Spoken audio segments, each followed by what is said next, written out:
Bapak Ibu Saudara, nama Yoel berarti Tuhan adalah Allah.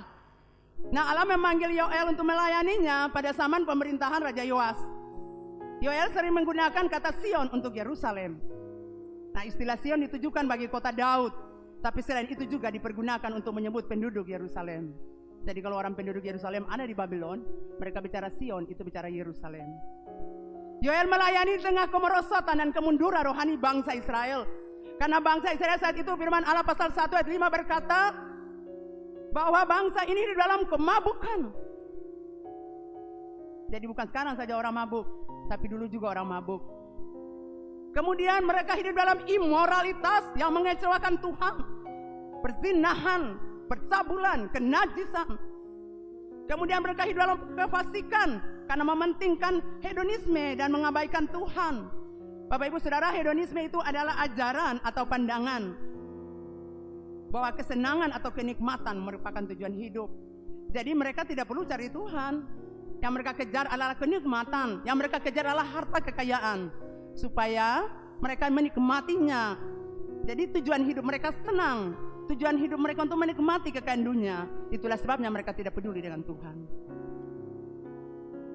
Teguran Yoel ditujukan kepada para tua-tua.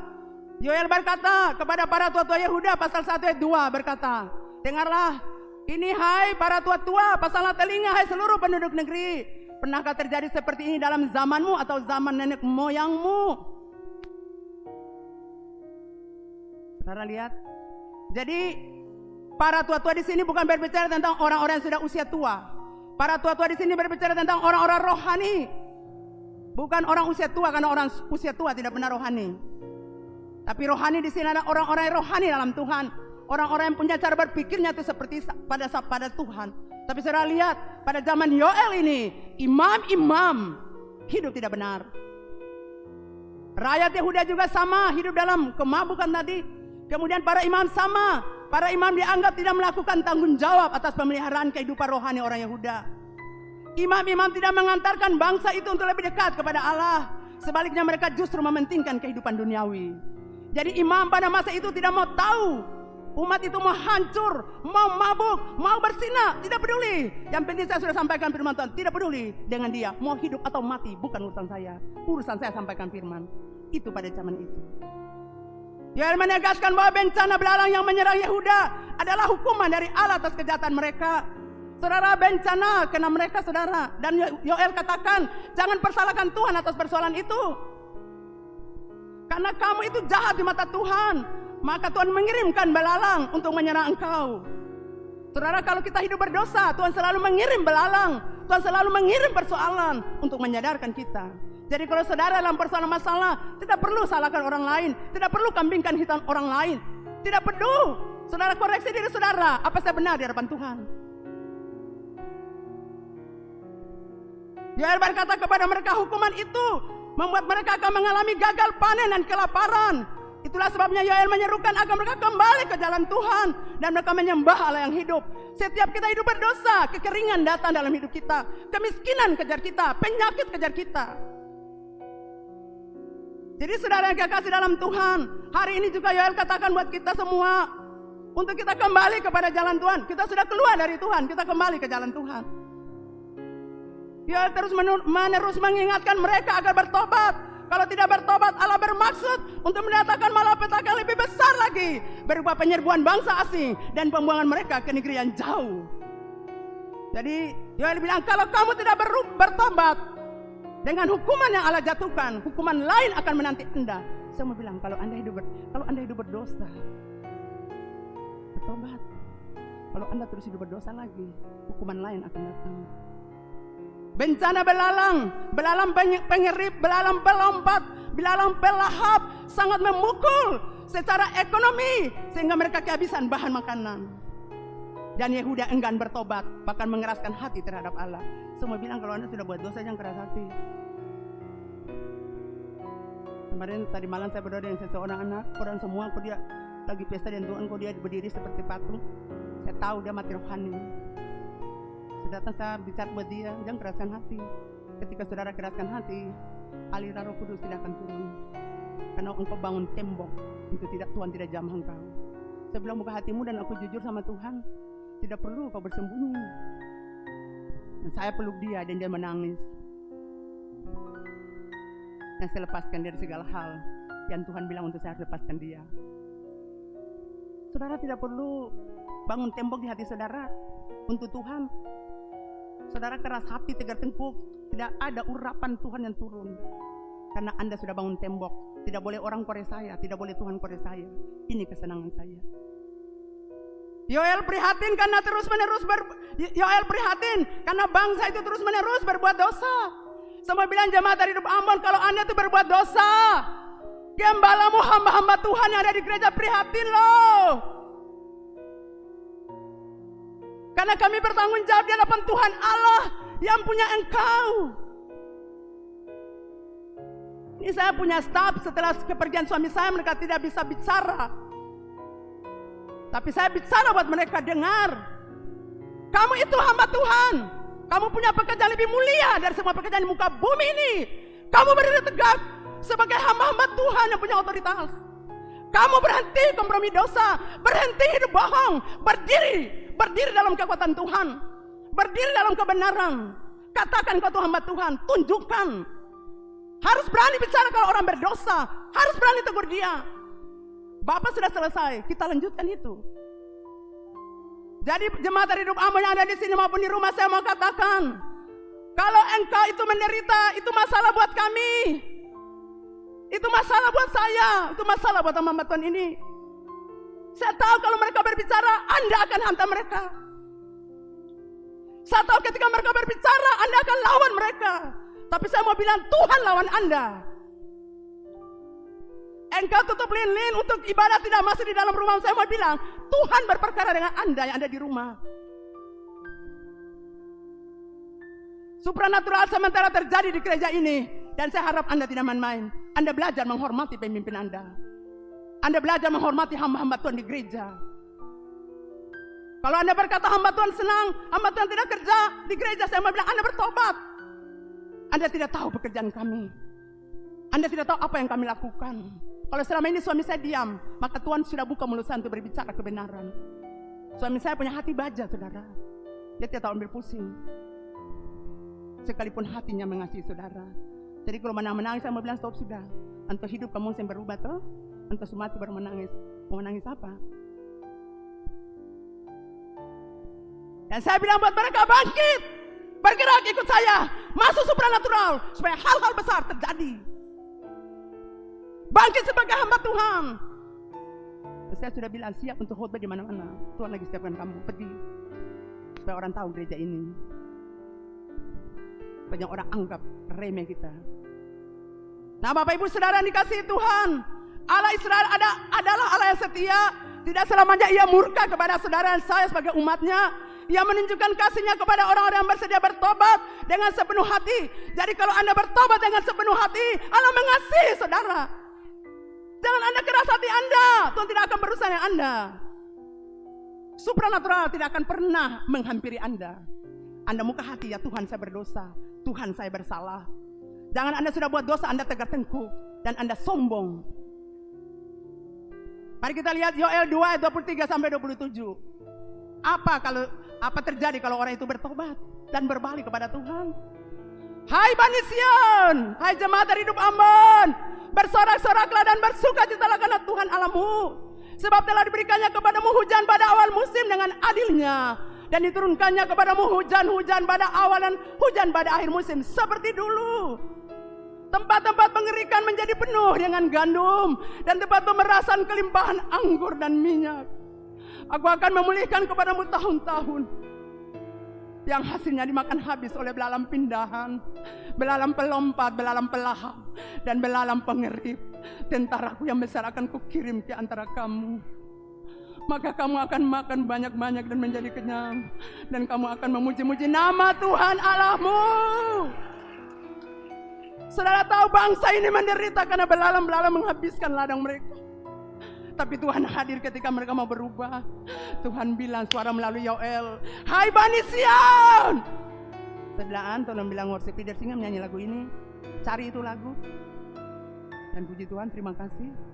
Anda menyanyikan dengan sangat manis, sangat bagus. Hai Bani Sion, Tuhan mau bilang kamu tidak hidup dalam kekeringan lagi, dalam kemiskinan dan penderitaan. Ekonomimu tidak merosot lagi. Dengar, bersoraklah, menari. Jadi kalau lagu tadi kita harus, hai Bani Sion, bersuka. Itu kita harus begini, saudara. Karena kita bebas dari kemiskinan, penderitaan. Kita bebas dari penderitaan, saudara. Jadi sebagai orang bebas yang dipulihkan Tuhan, seharusnya kita bergembira. Saudara berkatalah, bergembira, ekonomi saya belum sempurna. Bergembira supaya kau lihat ekonomimu dipulihkan. Usaha-usahamu dipulihkan.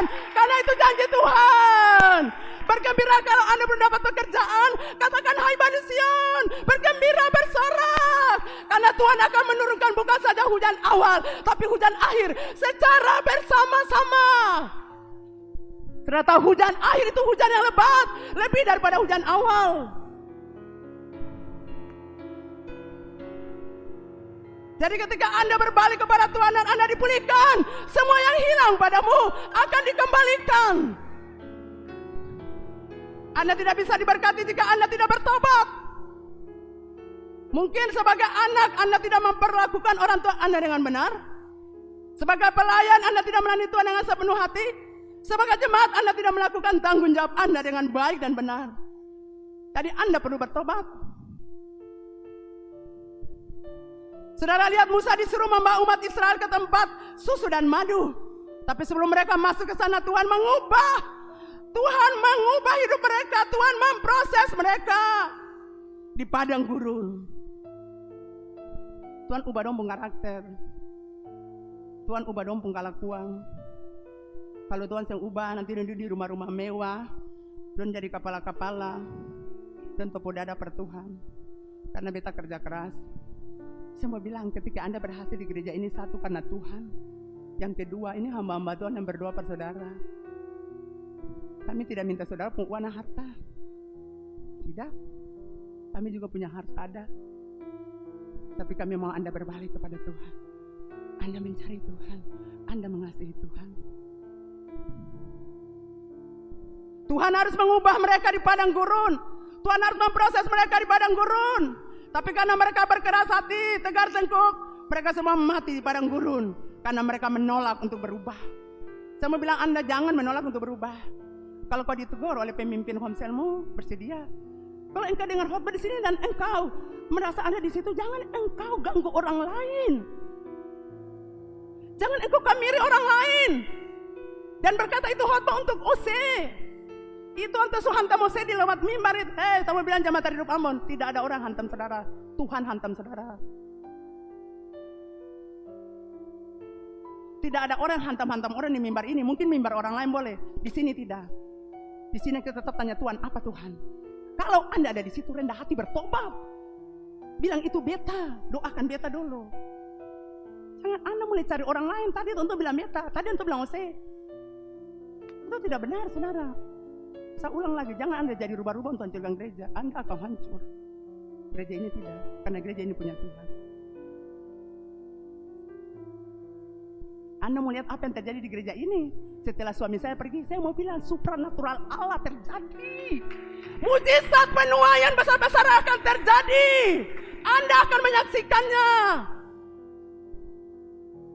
Bukan aku yang pilih Tuhan, Tuhan pilih aku. Itu khotbah kata sinode untuk saya waktu pentabisan. Saya tidak pilih Tuhan, Tuhan Allah yang punya pekerjaan pilih saya. Saya tidak menyurat ke sinode untuk saya jadi gembala, tidak pernah. Tapi dalam doa Dewan Apostol dan pimpinan sinode buka bertanya Tuhan, dan semua jawaban yang sama. Istrinya Ibu Leni harus menggantikan dia, karena mereka sama-sama membangun gereja itu, merintis dan membangun. Jadi saya mau bilang buat Anda, berhenti saudara. Berhenti dengan perkataan-perkataan Anda yang tidak benar. Mungkin orang lain jadi gembala, seperti itu cara mereka, tapi saya tidak. Yang saya mau, boleh tanya deh orang-orang dekat saya, suami saya hidup. Itu yang saya mau. Saya mau bilang Anda perlu bertobat dari cara hidup Anda yang salah, dari perkataan-perkataan Anda yang tidak benar. Kalau Anda tidak bertobat, keraskan hati, saya mau bilang, belalang pelaha pengiri kejar Anda. Dan kalau tidak bertobat juga, persoalan berat lain mengejar Anda. Supranatural berlaku di gereja ini, saudara. Jadi jangan saudara memainin dosa. Kalau Anda berdosa, bertobat. Dan jangan ulangi yang sama.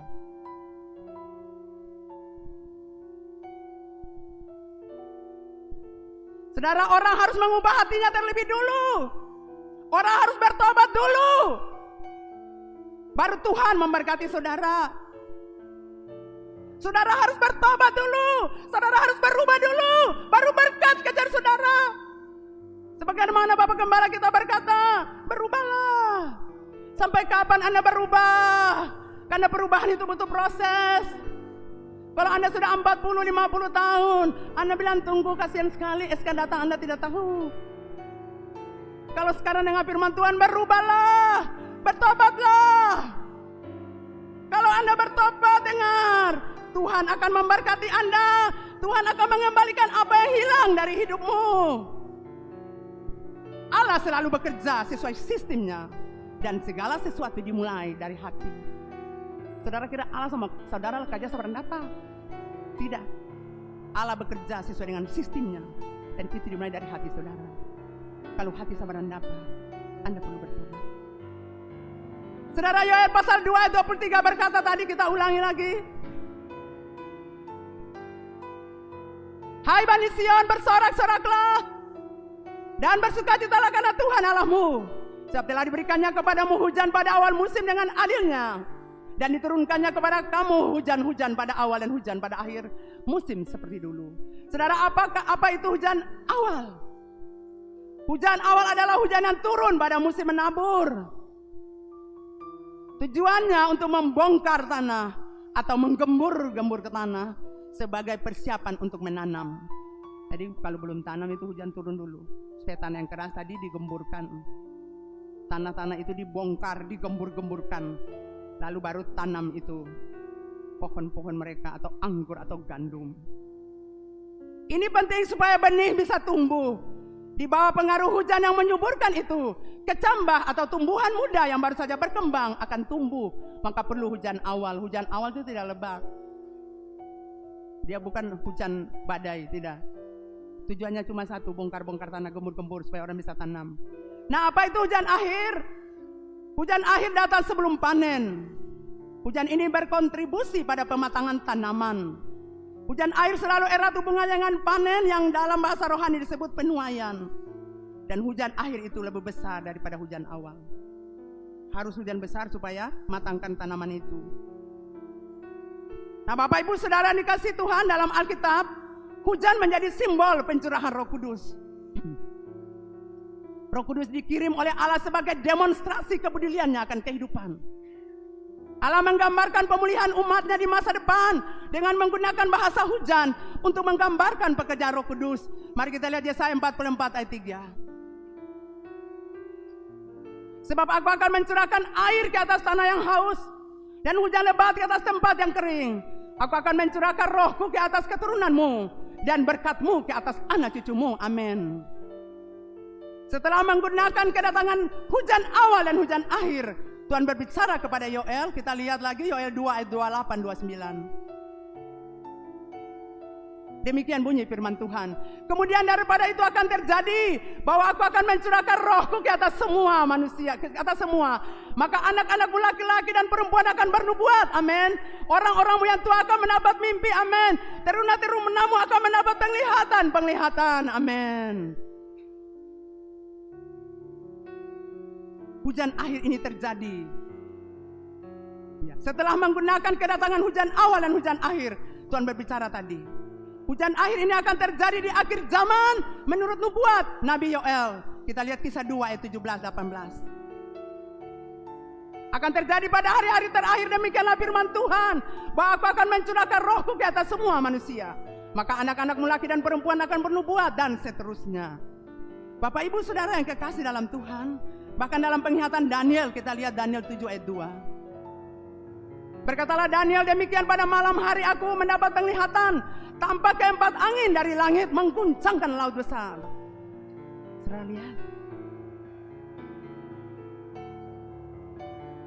hujan akhir ini terjadi di akhir zaman menurut nubuatan Nabi Yoel, tapi juga sudah dilihat Daniel dalam Daniel 7 ayat 2. Dia melihat angin datang dari 4 penjuru dunia.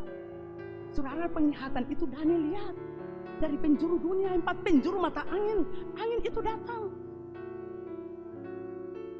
Angin ini adalah pneuma, saudara. Pneuma adalah kata Yunani kuno untuk napas, dan dalam konteks religius untuk roh atau jiwa. Pneuma juga melambangkan Roh Kudus. Jadi kegerakan Roh Kudus ini sudah digenapi saat pencurahan Roh Kudus di Yerusalem. Amin, saudara. Maka lihat mereka penglihatan tuh, mereka bahasa roh, mereka lihat banyak hal. Gelombang Roh Kudus ini datang ke seluruh dunia atau dari 4 penjuru dunia, menggenapi Kisah 1 ayat 8. Bisa diulang lagi Kisah 1 ayat 8. Tetapi kamu akan menerima kuasa kalau Roh Kudus turun ke atas kamu, dan kamu akan menjadi saksiku di Yerusalem dan di seluruh Yehuda dan Samaria sampai ke ujung bumi. Jadi Roh Kudus datang membawa pertobatan dan mempersiapkan gerejanya menjelang kedatangannya. Pada hari Pentakosta gelombang ini terus meningkat dari zaman gereja mula-mula dan mencapai klimaksnya di generasi kita saat ini. Hujan awal turun di hari Pentakosta, dan saudara lihat murid-muridnya menanti itu janji Tuhan. Saudara, waktu murid-murid tunggu janji Tuhan, mereka itu menunggu bukan bermalas-malasan. Tuhan janji mereka bahwa mereka akan berkumpul dan akan terjadi pencurahan Roh Kudus, dan mereka sangat bergairah. Saudara tahu waktu Yesus pergi dari mereka sedih. Sama seperti Bapak John pada katong sedih itu. Seperti kita hilang harapan, tidak ada orang yang kita mau figur. Nah, murid-murid masa itu. Sebab itu Yesus berkata, aku pergi tapi aku kirimkan Roh Kudus untuk kamu. Jadi mereka gairah untuk menanti itu. Mereka rindu, mereka lapar, mereka haus untuk menantikan janji Bapa itu tergenapi. Mereka tidak menunggu yang bermalas-malasan.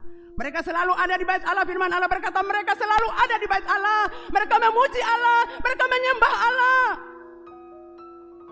Mereka merendahkan hati mereka dalam penyesalan dan sungguh. Mereka akui ketidakpercayaan mereka. Jadi sambil duduk, memuji, menyembah, dorang duduk. Yo, kasihan Tuhan tuh bicara perkato 4 kali ya, kalau tidak salah. Tuhan janji bahwa Tuhan akan pergi tinggalkan ketong, tapi ketong sempurna pahami. Tuhan janji bahwa nanti Tuhan akan masuk di Yerusalem, akan menderita di sana. Lalu dorang duduk merendahkan hati. Tuhan ampuni orang punya ketidakpercayaan. Waktu Yesus pergi mereka sedih. Mereka kecewa, mereka hilang harapan. Dan mereka duduk sambil berbicara hal itu. Pasti dia duduk bilang, aduh tiap hari di bait Allah kan ketong ada Yesus. Tiap hari kan ketong jalan-jalan dari kota-kota ke desa-desa. Ketong pi Yeriho, ketong pi di Bethlehem, ketong pi di Galilea, ketong beritakan Injil. Tapi antos yang ada lah. Mungkin saudara seperti itu. Bapak John yang ada lah, biasa kan kasih komsel, biasa khotbah, biasa ton telepon anto ada. Tapi antos yang ada lah. Nah kadang kita rindu Bapak John. Itu murid-murid sama. Murid-murid rindukan. Rindu Tuhan. Dan Tuhan tahu kerinduan itu. Tuhan kasih mereka janji Bapa. Jadi waktu mereka datang di bait Allah, itu yang mereka bicarakan. Mereka berdoa sungguh-sungguh supaya mereka mampu menghadapi manusia yang selama ini benci mereka. Tidak gampang saudara, waktu Yesus pergi, mereka dikucilkan, orang-orang membenci mereka. Dan waktu duduk bait Allah itu, mereka berdoa supaya mereka bisa berani untuk berhadapan dengan umat Israel, orang-orang Yerusalem yang selama ini membenci Yesus. Mereka berdoa supaya mereka bisa hadapi, mereka berani. Kemarin saya bilang untuk hamba Tuhan, saya boleh panaku lagi, berdiri. Amin. Mana yang 3 wanita? Tidak boleh berani, harus berdiri. Prin, harus berdiri. Bapak Roni, harus berdiri. Pastor Eng, harus berdiri semua. Tidak menangis terus. Tapi sekarang saya ada yang menangis lagi. Semua bersuka cita. Ruangan kantor itu sudah jadi sukacita di sana, sudah tidak ada tangisan. Mungkin di belakang-belakang mereka menangis, saya tidak lihat. Kebanyakan di dapur mereka makan sambil menangis. Jadi kalau saya datang cepat-cepat hapus air mata. Karena saya tidak menangis. Tapi nanti saya lagi, saya duduk saya menangis. Tapi mereka tidak lihat saya. Tapi saya lihat mereka menangis. Nah itu. Jadi takut Jadi mereka berdoa supaya Tuhan kasih katong keberanian. Waktu urapan turun katong berani, katong sentakulai. Nanti saudara bisa lihat mereka punya pelayanan sepanjang berapa. Nanti sebentar saudara saksikan. Mereka tidak berani lah, mereka tidak takulai. Sing panakulai. Dulu panaku, sekarang sing lain. Panaku corona sing lain. Saudara masih panaku corona dong, ini hambatan sing lain. Terus yang pernah takut lain. Jadi mereka berdoa sungguh-sungguh, mereka saling berbicara. Mereka juga mereka berdoa juga supaya mereka dapat tuntun orang untuk mengenal Yesus. Mereka menyingkirkan semua perbedaan. Tadinya kan Petrus bilang, beta lebih jago dari semua. Sekarang waktu dia duduk, siapa kata semua sama. Kan Petrus orangnya sangat ini ya. Jadi sekarang Petrus yang begitulah. Dia mengkhianati Tuhan, jadi dia duduk seperti ya orang yang malu hati lah. Jadi dia susah seperti gitulah, orangnya cepat ngomong toh. Jadi mereka menyingkirkan semua perbedaan, semua keinginan untuk menjadi lebih unggul. Tuhan, siapa yang lebih besar? Kan waktu ada Yesus, murid-murid begitu. Tuhan, di antara kau siapa yang lebih besar? Tuh belajar di sana tuh, menjadi pemimpin, jadi pelayan sana. Menjadi pemimpin, jadi hamba. Mereka saling berangkulan dalam persekutuan. Don seng lain baku hantam lain. Don seng lain bilang beta lebih jago dari saya lagi. Don seng lain bilang beta lebih hebat. Tidak ada lagi perebutan kedudukan yang paling tinggi. Siapa lebih besar? Siapa yang lebih hebat? Siapa yang khotbah bagus? Siapa yang berani? Sudah tidak ada lagi. Maka Roh Kudus dicurahkan. Setiap kali kita bereskan hati kita dari hal-hal yang tadi saya bilang, Roh Kudus turun untuk kita. Ketika semua perbedaan sudah dilepaskan, kesombongan sudah dilepaskan, kebanggaan diri, merasa diri hebat sudah dilepaskan, dan mereka memulai merindukan Tuhan, maka Roh Kudus turun. Roh Kudus turun atas mereka. Roh Kudus akan turun untuk orang yang lapar dan haus akan Tuhan, yang selalu merindukan Tuhan. Sekalipun Anda ada di sini, tapi kalau Anda tidak punya kerinduan, Roh Kudus melewati Anda. Roh Kudus akan bergerak dengan orang-orang yang mengikuti kegerakannya. Sekalipun Anda ada di dunia supranatural gereja ini, Anda akan dilewatkan. Sebab itu hati yang keras. Jadi Bapak Ibu Saudara yang dikasihi Tuhan, pencurahan Roh Kudus di zaman rasul-rasul merupakan permulaan dari hujan awal. Hasilnya luar biasa, gilang gemilang. Kita melihat ketika Roh Kudus turun pada hari Pentakosta, mereka mengalami pengurapan Tuhan sehingga mereka pasti berbicara dalam bahasa-bahasa baru, bahasa-bahasa yang orang-orang lain punya. Ke-12 murid itu bisa berbahasa itu supranatural. Mereka tinggal di Yerusalem tapi bisa berbahasa, orang lain punya bahasa. Jadi di situ ada bahasa, sudah bahasa dari beta pengkampung Juan Alahia. Nanti beta bilang, saudara nama lain, saudara bermasalah dengan saya. Tapi di sana maaf tidak ada bahasa. Ya. Jadi Roh Kudus mengurapi mereka sehingga mereka pasti berbicara dalam berbagai bahasa, bahasa Inggris, bahasa Prancis, bahasa Belanda, seperti gitu. Padahal ada di Ambon. Jadi kalau saudara dalam alam roh supranatural berbahasa, saya pikir bagus juga ya. Tidak perlu les bahasa Inggris lagi. Atau bahasa Prancis, yang mau ke Prancis. Saya pikir sudah gampang untuk saudara.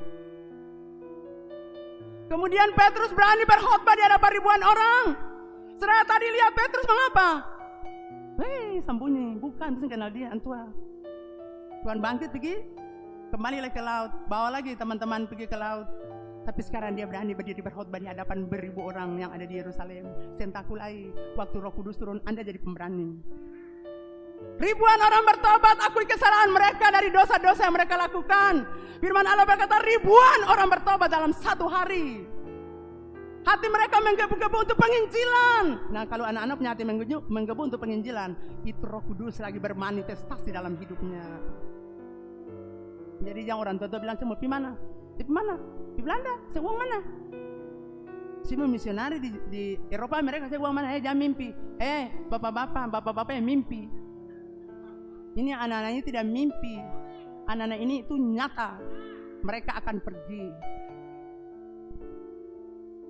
Anda tidak bisa larang mereka kalau Roh Kudus lagi bergerak di hati mereka. Tidak bisa Anda halangi. Hati mereka mendesak mereka untuk pergi ke seluruh dunia untuk beritakan Injil. Bahkan hasilnya seluruh dunia mendengar tentang Yesus. Hasilnya juga orang-orang bertobat, berbondong-bondong, bergabung dengan gereja. Dan itu juga terjadi di gereja kami untuk minggu ini. Orang-orang datang berbondong-bondong, datang di gereja ini. Bagi ibadah youth. Pastor Edi bilang ibadah youth malam kemarin ya, hampir bagi 2 balkon. Karena setiap kali kami deklarasikan, kemarin juga kami deklarasi balkon penuh. Tadi malam belum penuh, minggu depan akan penuh. Amin, karena ini masa penuaian. Bapak Ibu Saudara, Roh Kudus dicurahkan untuk semua orang yang mau berserah pada dorongannya. Dan mereka akan menyatakan kebenaran dengan kuasa Roh Kudus, tidak akan takut lagi. Anda harus memiliki hubungan yang erat dengan Tuhan, hubungan yang intim. Kalau tidak, Anda tidak akan dipakai dalam masa penuaian. Saudara, ini tahun penuaian, hujan akhir itu penuaian. Jadi kalau Anda punya hubungan dengan Tuhan yang beres, Anda tidak akan masuk dalam masa itu. Roh Kudus harus berdiam dan beroperasi dalam diri Anda, dalam hidup Anda. Kalau tidak, Anda tidak akan pernah menerima karunia-karunia dari Tuhan. Jadi kalau hidup sakit hati terus, Tuhan saya kasih karunia. Anda lihat orang-orang baru yang datang mengalami karunia-karunia, Anda hati sakit. Lalu lebih-lebih bilang dong gila. Karena Anda sakit hati melihat Tuhan memakai anak-anak muda yang baru-baru datang di gereja ini. Dipakai Tuhan secara luar biasa. Anda duduk dan meleleh. Kenapa? Karena Anda sendiri tidak mau untuk bangun dengan Tuhan. Anda sendiri tidak bereskan hidup Anda. Roh Kudus harus berdiam dan beroperasi dalam hidup Anda. Kalau tidak, Anda tidak akan pernah menerima karunia-karunia dari Tuhan. Karunia itu penting untuk pelayanan saudara. Jadi bukan satu saja karunia, ada banyak karunia Tuhan kasih buat saudara. Hujan akhir akan lebih melimpah. Hujan akhir itu hujan lebat saudara. Dan mendekati penutupan penuaian di dunia ini. Suatu anugerah rohani yang diberikan secara khusus untuk menyiapkan gereja bagi kedatangan Tuhan. Pencurahan roh ini adalah seperti curahan hujan akhir. Akan ada satu kebangunan rohani besar yang sesungguhnya belum pernah terjadi zaman rasul-rasul. Roh Kudus akan berkuasa, akan dicurahkan atas anak-anaknya. Saya minta Yoel pasal 2:23 ulang. Yoel pasal 2:23. Hai Bani Sion, bersorak-soraklah dan bersukacitalah karena Tuhan Allahmu. Di hari-hari terakhir ini Tuhan ingin mencurahkan secara bersama-sama hujan awal dan hujan akhir. Saudara, kalau dulu cuma hujan awal, maka di akhir zaman ini, di akhir penutupan dunia ini di muka bumi, Tuhan curahkan secara bersama-sama hujan awal, hujan akhir, bergerak bersama-sama. Dan kalau Anda tinggal sakit hati, saya mau bilang Anda tidak akan masuk dalam penuaian ini. Hujan awal, hujan akhir tidak akan turun untuk Anda. Sudah tahu hujan awal itu untuk apa? Hujan awal itu untuk mereka yang masih mengeraskan hati supaya bertobat. Jadi ketika Anda mengalami pencurahan hujan awal, ketika Anda datang kepada orang yang keras hati, ketika Anda ngomong bagi dia, hatinya akan luluh. Dan itu terjadi untuk hamba-hamba Tuhan yang pergi penginjilan.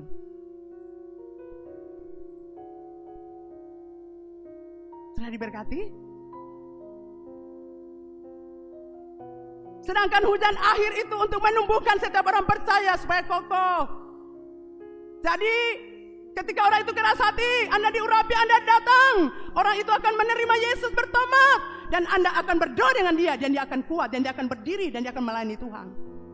Jadi jangan heran kalau orang baru bertobat tapi dia terlibat pelayanan. Karena ketika dia mengalami lawatan Tuhan, Roh Kudus Tuhan, dia akan bergerak mengikutinya. Saya mau bilang jemaat Terbambon, jangan terlambat. Jangan terlambat untuk masuk penuaian ini. Kalau tidak Anda rugi. Anda sampai di sana Tuhan, saya penjiwa mana Deli? Deli Gasper, saya penjiwa mana? Kita bilang sama Deli kan, terus mungkin marah beta. Karena keluarga Gasper mengasihi beta. Saya penjiwa mana? Mana? Dan Tuhan, beta cuma mama Salia Brian bu anak Jesslyn. Jadi saudara kekasih dalam Tuhan, untuk hari-hari terakhir ini, saudara harus punya kerinduan dan kelaparan untuk Tuhan. Saudara cuma ingat COVID kapan berakhir? Kapan beta kerja, orang suka kerja? Kapan beta duduk di kursi itu? Saudara yang kekasih dalam Tuhan, setiap orang apabila tanah kehidupan Anda tidak mengalami hujan awal dan hujan akhir, yaitu pencurahan Roh Kudus yang dahsyat di hari-hari terakhir, hidup Anda pasti kering. Jemaat dari hidup Ambon, kalau Anda tidak merindukan Tuhan, hujan awal, hujan akhir tidak akan turun untuk Anda. Anda akan muka kering. Coba saudara lihat, Ibu Dina muka kering gak basah? Nanti orang yang bilang, bukan Ibu Dina yang bilang.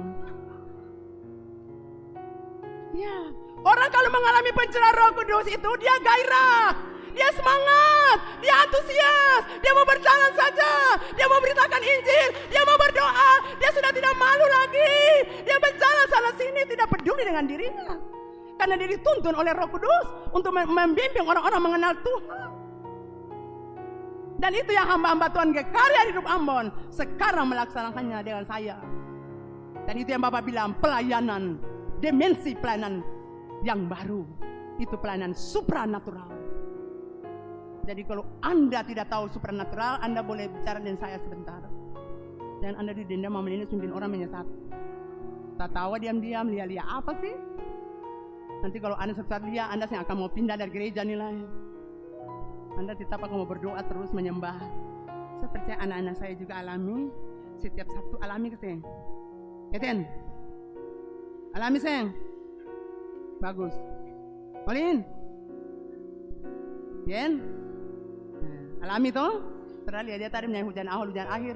Sepertinya dia mau bakar-bakar. Sepertinya dia bawa pedang api di dalam tangan. Seperti api ada di dalam mulut. Untuk kobarkan itu puji-pujian. Tapi sayang sekali cuma sebagian orang senang. Sebagian orang berdiri dan menyaksikan apa yang terjadi di gereja ini. Seperti murid-murid di Yerusalem. Apakah ini murid-murid mabuk? Itu orang-orang Yerusalem menganggap ya terus kan tadi dia kan pengkhianat. Mengapa dia menari-menari nih? Ini kenapa nih sebegini? Tapi tidak, kami tidak gila, kami tidak mabuk. Kami mabuk Roh Kudus. Jadi kalau Anda tidak mengalami pencurahan Roh Kudus, Anda tidak mengalami kehidupan hujan awal dan hujan akhir, hidup Anda itu pasti kering. Anda tidak akan menghasilkan buah-buah yang menyenangkan hati Tuhan.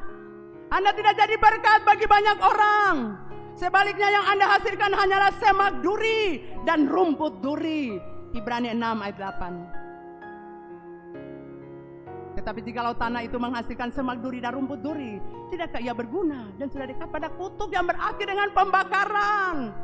Jadi saudara saya mau bilang jemaat dari Hidup Ambon, mari hasilkanlah hal-hal yang baik.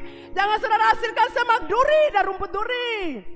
Jangan saudara hasilkan kepahitan, sakit hati, iri hati, dendam, kebencian, kemarahan, fitnah. Anda tidak berguna bagi Tuhan Allah dan pekerjaannya di muka bumi. Saudara, setiap saat kalau saya berdoa ya, Anda sini di bawah tetap mengalami pelepasan. Mereka harus dilepaskan karena roh jahat ikat mereka. Jadi kalau Anda sudah berontak, Anda perlu pelepasan. Kalau Anda suka menentang orang, Anda perlu dilepaskan. Kalau orang bicara orang semua tertawa, Anda muka batu, Anda perlu dilepaskan. Seperti Anda ada di dunia mana, orang sampai tertawa, sampai bongkok-bongkok, sampai terpinggal-pinggal, Anda nganggap seperti patung. Karena hati Anda ditaburi dengan semak duri dan rumput duri. Anda tidak mengalami hal sukacita damai sejahtera. Saudara bisa tanya mereka, kalau saya menyanyi tim doa juga, saya sukacita. Kenapa kan hadirat Tuhan? Senang, saya berjumpa Tuhan, saya sukacita. Saya bilang buat jemaat dari Hidup Ambon, kenapa saya bisa berdiri bertahan? Karena hubungan saya dengan Tuhan. Saya hidup dalam supranatural. Jadi saya selalu senang. Karena ketika saya sedih, Tuhan balu saya. Kadang-kadang saya bilang, Tuhan saya sedih. Karena Tuhan ambil John dari beta. Beta sedih Tuhan. Tapi tiba-tiba Tuhan peluk beta. Tiba-tiba Tuhan angkat beta punya kepala. Tiba-tiba Tuhan ngomong yang beta. Jadi beta senang. Beta terima kasih Tuhan. John sudah dimuliakan di hadapan Bapa, tapi Bapa ada untuk beta, bela beta dan jaga beta. Dan jadi Bapa buat beta pun anak-anak. Jadi Tuhan sebenarnya kehilangan Bapak John. Tuhan sana dulu menangis. Cinta lalu. Kalau iblis tuduh-tuduh saya, kasihan. Kalau saya suami Anda kan dah khotbah bukan oset toh. Sekarang saya pijak otak susun khotbah toh, dan saya taruh jauh sepi. Ya saudara, setan itu selalu tuduh kita. Tapi ingat kuasa sudah ada tangan kita. Kita tinggal berangkat setan roh jahat. Ose tidak boleh ganggu beta. Ose dengar beta yang pergi ke beta pun suami, bukan beta pun suami pulang. Yang pulang tuh Ose, setan rojal menyerupai dia. Tapi beta pun suami sudah di atas, sudah dimuliakan. Jadi kalau saudara dulu lah bapak pulang, mama pulang, itu setan yang bikin saudara. Menyerupai saudara punya mama dan bapak, itu tidak benar. Jangan saudara mau kawin, mau nikah, pergi di kuburan bapak ya beta menikah berkati beta. Itu tidak benar. Orang itu sudah mati, yang saudara ke sana itu tulang-tulang saja. Saudara bisa tertawa? Kalau saudara marah, saudara pergi di kuburan. Saudara datang, urus gembala itu dulu, dia tadi bikin beta tersinggung. Ulala ramas dia adalah. Saya tidak diramas, saudara yang diramas. Puji Tuhan, saya senang saudara tertawa. Saya suka cita, saya mengasihi saudara. Saya sayang saudara. Saya baru merasakan bagaimana jadi gembala. Dan saya baru mengerti bahwa suami saya luar biasa hatinya. Saya belajar, saya bilang Tuhan tolong saya untuk mengasihi domba-domba ini. Dan saya percaya bahwa saudara mengasihi saya. Sebagaimana saya mengasihi saudara. Saya rindu saudara berhasil. Saya rindu rumah tangga saudara bahagia. Saya selalu membayangkan kalau saya jalan besok-besok di kantor gubernur, kantor kota Madep, kantor kejaksaan kehakiman, kantor perhubungan, di bahan-bahan di kota ini. Anak-anak saya akan duduk di situ. Ada Kendra, ada Yosua Latubesi, ada banyak anak-anak. Anak-anak selalu banyak, itu sempat hitung dong lagi. Mungkin 2 orang itu saya minta ingat, yang sisa lupa. Jadi saudara yang kekasih, saya selalu rindu saudara berhasil. Saudara tahu jadi gembala itu tidak gampang. Karena saya selalu bersepakat buat saudara. Supaya rumah-rumah tangga saudara bahagia. Supaya saudara itu bertobat berbalik ke jalan Tuhan. Karena waktu Tuhan itu singkat. Untuk apa saudara hidup menderita di bumi? Untuk apa saudara duduk kecewa dengan Tuhan? Apapun terjadi Tuhan tetap baik. Apapun masalah Tuhan ada buat kita. Jadi mari kita hasilkan hal-hal yang baik. Jangan rumput duri. Jangan semak duri. Kamu tidak berguna bagi Tuhan dan kerajaannya.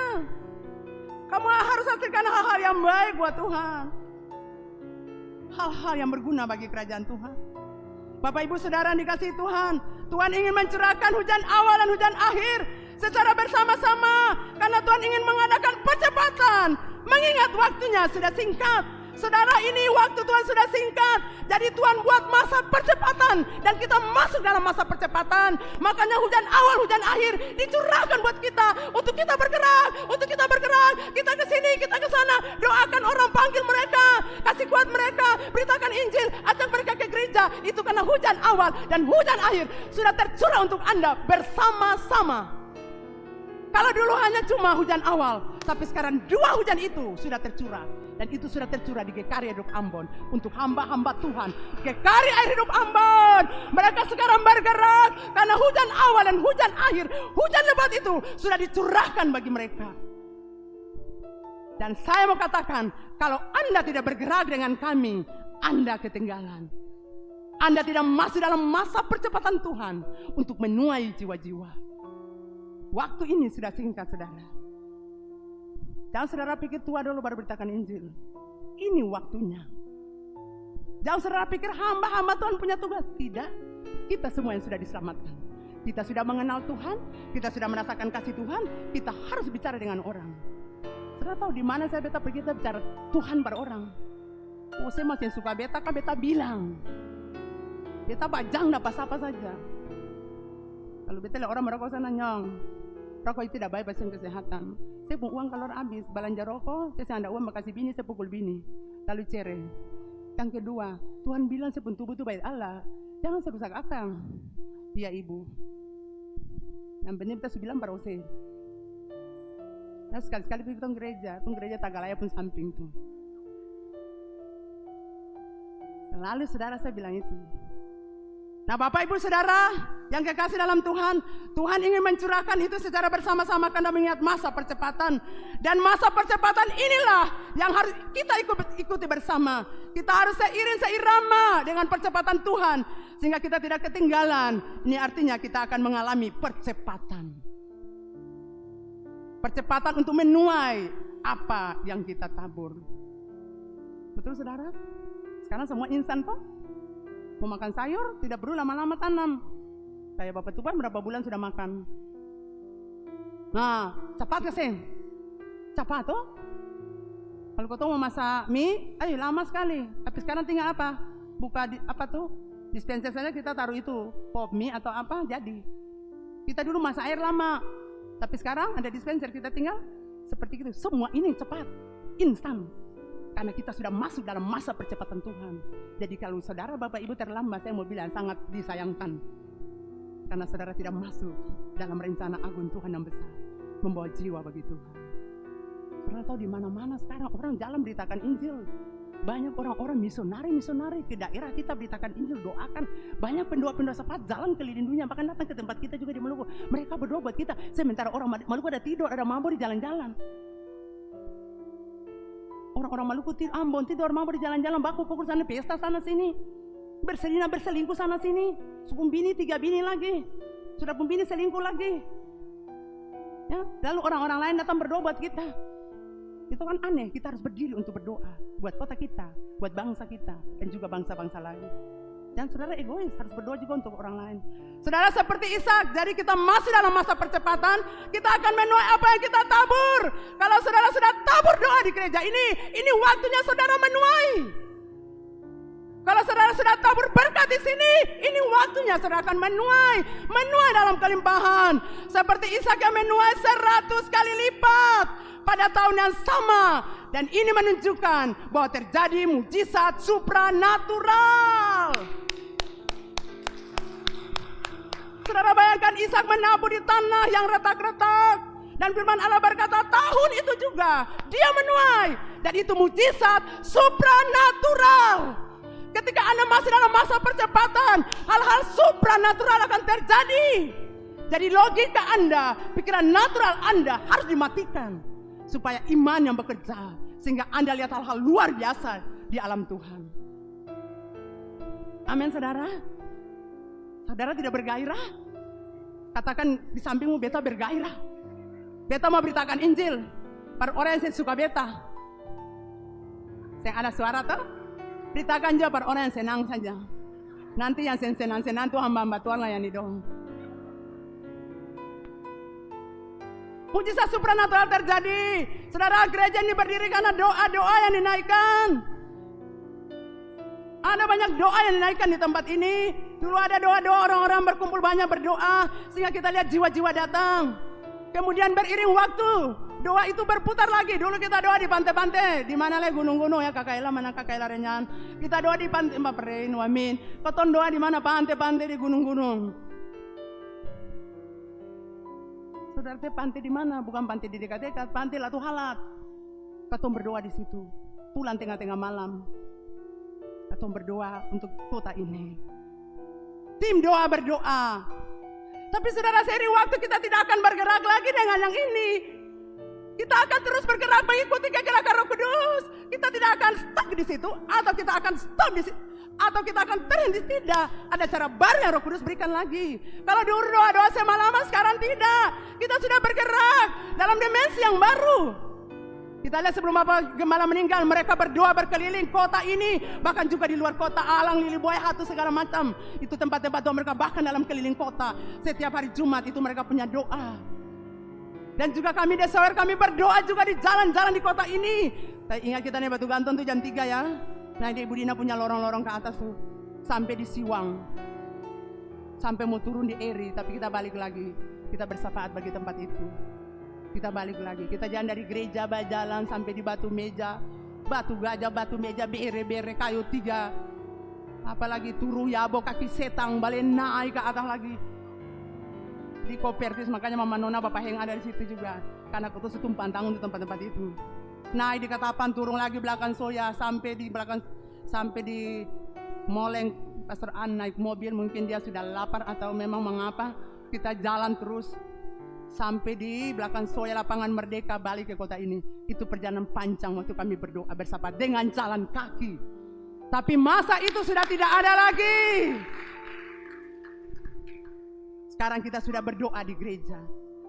Saya ingat waktu saya dapat supranatural di waktu PPJ, waktu kami lagi menyembah, saya melihat saya ada di persimpangan apa di situ. Lupa tempat itu, tempat belanjaan di sekitar Puru Mesen itu. Saya lihat di situ, saya bilang, itu apa Tuhan? Saya lihat lebih jelas, karaoke. Kamu berdoa untuk kotamu, berdoa untuk karaoke dan setiap lorong. Kamu lihat anak-anak muda itu, kamu berdoa bagi mereka. Dan saya bilang, Ella bantu saya, terima kasih untuk Ella Gastet, bantu saya untuk berdoa. Kami dengan motor siang-siang sampai malam. Tapi sekarang katong sembahnya motor lagi, sekarang sudah ada mobil. Saya mengunjungi karaoke di kota ini, berdoa karena Tuhan taruh itu buat saya. Kamu lihat karaoke di kotamu? Ya Tuhan. Kamu lihat lorong itu lorong-lorong itu, kamu lihat ya, persinahan di situ. Kamu lihat anak-anak muda di situ. Kamu lihat? Ya Tuhan. Dan saya bersafaat. Kurang lebih 4 tahun saya dan Ella jalan doa untuk karaoke dan kami masuk kampus. Kadang-kadang sampai di UKIM, ya Tuhan, ini ketemu mau bilang ketemu mau besok siapa? Karena kan tiba-tiba kalau itu di depan tahan kita, sebenarnya ingat siapa pun nama, ini anak siapa lagi karya, ada sekolah di kuliah di sini. Oh iya ada Wanti ya, ketemu bilang Wanti saja. Kalau ditanya, ketemu mau cari ketemu anak perempuan Wanti. Jadi itu yang ketemu selalu ingat. Karena kan tahu, ada apa? Ini kan orang luar bukan mahasiswa. Ini setua-tua begini mau mahasiswa, mungkin seperti gitu. Atau ini kok anak perempuan ini mau mamanya seusia lanjut di sini berapa? Mungkin seperti itu. Mungkin melamar jadi dosen. Tapi sekarang saudara lihat dari kampus-kampus, kemarin kita sudah berdoa, masing-masing kampus sudah ada di tangan kita. Pastor En, Pastor Lady, Pastor Ansia bergerak. Kami sudah pegang saudara. Dan kita mulai berdoa di gereja. Kita kembali lagi ke sini. Saya bilang pada mesin, patong yang ada di Latu Halat lah yang waktu itu polisi tangga, itu dong bilang awar udah ribut. Akhirnya Ibu Dina menghadap, cuma polisi itu Ibu Dina pun saudara. Iya saudara kadang berdoa jangan ribut ya. Jangan bataria. Itu juga ada Bu Ed. Apa ya selalu lama ya Merlin. Iya, Wamin Baperin. Itu pengalaman dulu. Puji Tuhan ya Baperin, kita berdoa tapi hasilnya juga sampai sekarang. Tuhan sangat baik. Puji Tuhan. Sekarang kami fokus di gereja, lebih banyak memuji Tuhan, lebih banyak menyembah Tuhan. Seperti saudara lihat tadi. Kami tetap baca firman, tapi kami lebih banyak ada di hadirat Tuhan. Nah ini saya mau bilang buat saudara, kita masih dalam masa percepatan, jadi mari kita bereskan hati kita. Jangan kita simpan hal yang tidak baik. Karena kita mau masuk dalam masa percepatan, dan hujan awal, hujan akhir sudah dicurahkan.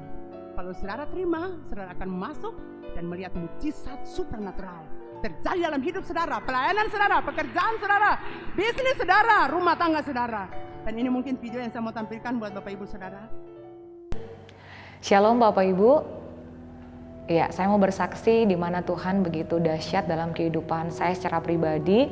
Pada waktu kami persekutuan hamba-hamba Tuhan dari hari Selasa sampai pada hari Jumat, di mana kami membawa ukupan wangi-wangian, aroma yang berbau harum di hadapan Bapa di sorga, lewat puji-pujian, lewat penyembahan yang kami naikkan di hadapan Tuhan. Nah, ketika kita membawa puji-pujian, aroma yang berbau harum di hadapan Bapa, dan Bapa bekerja lewat hal itu, di mana Tuhan sangat dahsyat. Tuhan memakai Ibu Gembala untuk menyatakan hal-hal yang luar biasa.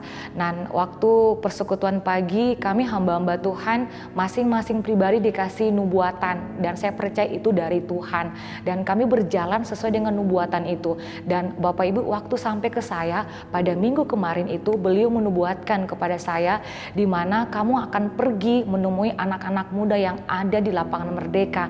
Anak muda itu 2 wanita, dan kamu akan pergi kepada mereka terus-terus saja, dan mereka akan menerima kamu. Dan Bapak Ibu, apa yang terjadi, apa yang dinubuatkan oleh Ibu Gembala dan Tuhan yang berbicara atas kehidupan beliau itu terjadi, di mana saya mendapati kedua anak muda tersebut di lapangan Merdeka, dan saya layani dengan sukacita. Mereka menyambut saya dengan sukacita. Wah, luar biasa. Dan itu salah satu nubuatan yang Tuhan kasih melalui Ibu Gembala kepada saya. Dan puji Tuhan, mereka dilayani, mereka terima Tuhan Yesus. Memang mereka belum ada di gereja, tapi sudah disebarkan tentang kabar baik Injil kepada mereka. Nah, dalam sepanjang minggu ini, nubuatan-nubuatan terus berlangsung yang disampaikan oleh Tuhan melalui Ibu Gembala kami, dan masing-masing kami dikasih nubuatan. Dan Puji Tuhan sampai kepada saya, beliau juga menubuatkan hal yang luar biasa. Beliau mengatakan kamu akan pergi ke kampus Unpati, kamu akan bertemu dengan anak-anak muda di sana, dalam kerumunan anak-anak muda di sana. Selanjutnya kamu akan pergi ke MCM, kamu akan bertemu dengan satu wanita di sana, dia lagi sementara berdiri di sana menunggu kamu. Bapak Ibu, luar biasanya Tuhan, itulah supranatural dan itu terjadi Bapak Ibu Saudara.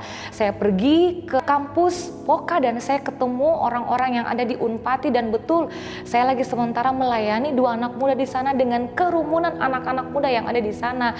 Terus saya lanjut lagi ke MCM, saya bertemu dengan satu anak muda. Ketika saya berbicara tentang Yesus di sana, dia langsung menangis menjadi-jadi. Saya hanya cuman bilang bahwa Yesus mengasihimu dan itu benar-benar terjadi, itu luar biasa bahwa Tuhan Yesus sangat mengasihi dia. Langsung dia menangis menjadi-jadi. Sangat dahsyat Tuhan, sangat luar biasa Tuhan, dan saya percaya itu supranatural.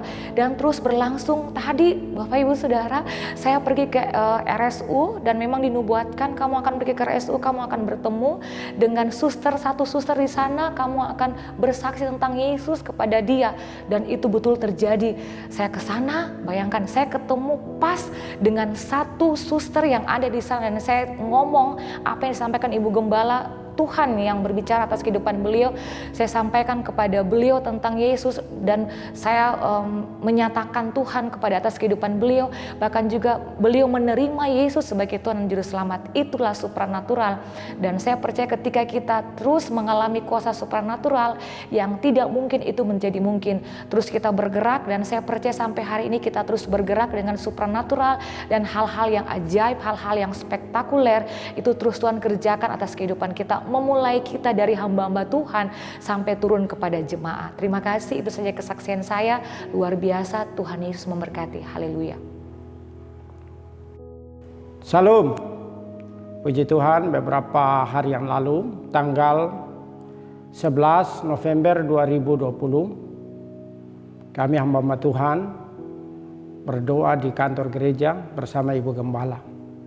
Di dalam pujian penyembahan, banyak pernyataan-pernyataan Tuhan terjadi yang Tuhan nyatakan melalui teman-teman hamba-hamba Tuhan dan juga pernyataan Tuhan melalui Ibu Gembala. Di dalam pernyataan Tuhan banyak sekali hal-hal supernatural Tuhan terjadi. Ada penglihatan, ada pernyataan Tuhan melalui Ibu Gembala. Di saat pujian penyembahan, Ibu Gembala menyimpan tangan di kepala kita masing-masing. Ibu Gembala menumpang tangan untuk saya secara pribadi. Di situ Ibu Gembala menyatakan bahwa Roni, kamu harus ke rumah sakit. Ada seorang pasien yang sementara sekarat di sana. Kamu pergi, kamu mendoakan dia. Lalu saya mengaminkan pernyataan yang disampaikan oleh Ibu Gembala. Lalu setelah selesai doa, saya ke rumah sakit mendoakan pasien tersebut. Memang betul apa yang Tuhan nyatakan melalui Ibu Gembala, itu betul-betul terjadi. Puji Tuhan. Saya ke sana, pasien tersebut memang betul-betul dia sekarat. Dia sementara memakai oksigen dan juga memakai infus dan juga alat-alat medis yang lain. Nah, saya ke sana mendoakan beliau dan beliau boleh menerima saya dengan penuh sukacita. Nah, di dalam pelayanan itu saya kesaksian buat beliau sesuai dengan pernyataan Tuhan yang Tuhan sampaikan untuk Gembala. Saya kesaksian buat beliau. Kalau saya katakan saya datang berdoa dengan Bapa, ini bukan berdasarkan kemauan saya, tapi itu betul-betul itu dari Tuhan. Dan di saat saya berdoa dengan beliau, beliau mengalami banyak perubahan-perubahan terjadi, Bapak Ibu. Dan saya melihat bahwa hal-hal supernatural terjadi di saat pelayanan itu. Nah, saya berani katakan yang iman untuk beliau bahwa Bapak percaya kepada Tuhan Yesus hari ini, pasti Bapak mengalami mujizat. Dan Bapak Ibu Saudara yang dikasih, apa yang saya katakan itu betul-betul terjadi. Besok saya kembali lagi untuk mendoakan beliau. Semua peralatan-peralatan yang beliau gunakan, semua sudah terlepas. Puji Tuhan, ini sangat luar biasa. Ini betul-betul hal-hal supernatural yang Tuhan nyatakan melalui gereja kekal air hidup itu terjadi di rumah-rumah sakit di saat kami melayani.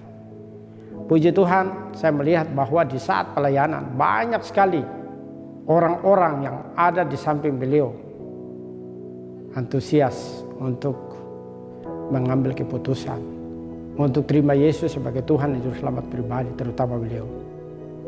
Dan saya melihat itu terbukti nyata di saat beliau ambil keputusan untuk terima Yesus, mujizat pun terjadi. Nah, puji Tuhan, hari Sabtu kemarin anak-anaknya mereka sudah boleh ada di ibadah youth. Puji Tuhan. Ini yang saya lihat bahwa itu sangat luar biasa. Hal-hal yang ajaib Tuhan nyatakan di dalam gereja GKR Hidup ini. Nah, jemaat GKR Hidup, mari kita tetap bergairah, bersemangat tetap untuk memberitakan Injil sampai kapanpun.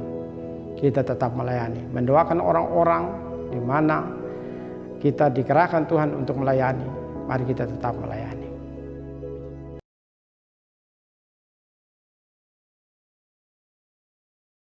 Saya mau bilang, dulu kotoran sudah tak berdoa, tapi sekarang kita tinggal menuai. Dan saudara mau menuai dengan saya.